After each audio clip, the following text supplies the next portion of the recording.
Бүген дә кадерле дуслар тапшыруны берничә өлешкә бүлдек. Хәзер экраннар алдына Урта Терешка авылында яшәүче матур кызны, Азалия Фаилевна Шарипованы чакырып аласым килә. Чөнки бүген ул үзенең матур 11 яшьлек туган көнен каршы ала.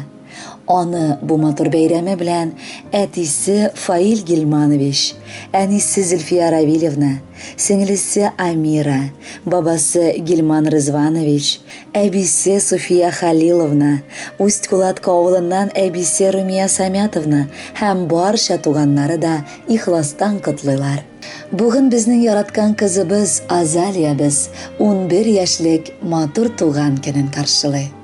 11 яшь, ул балабыз әле балачакның нәкъ уртасы. Тик син хәзер олыгая төштең. Мәктәптә матур итеп укып киләсең. Син тормышка да башкачарак карыйсың. Гел безгә, якыннарыңа ярдәм итәргә тырышасың.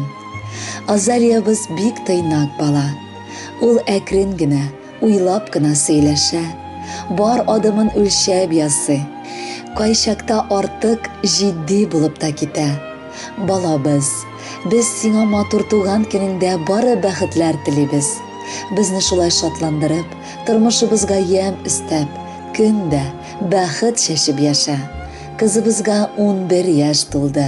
Туган көн килде өйгә. Тормышымда бәхет булып, балабыз туды безгә.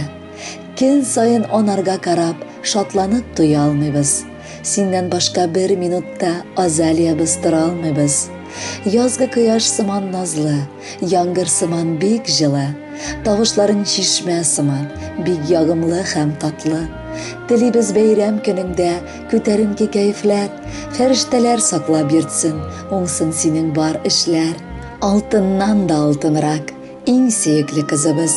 Бүген туган көнең белән чын йөрәктән котлыйбыз. Теләгебез бер сиңа ул. Безнең бәхеткә яшә. Яшеннәрдә җитез булып, бу тормышта син яшнә. Әти-әнисенә шатлык, якыннарга сөенеш. Балакаем, көтмәсен ул язмышында көенеш. Иң кадерле, иң тәүфыйклы, иң ягымлы балабыз. Иманлы булып үсәргә сиңа теләп калабыз. Кадерле Азалия, чын күңелдән без дә сине бу матур туган көнең белән котлыйбыз һәм бүләккә якыннарыгыз сайлаган җырны юллыйбыз.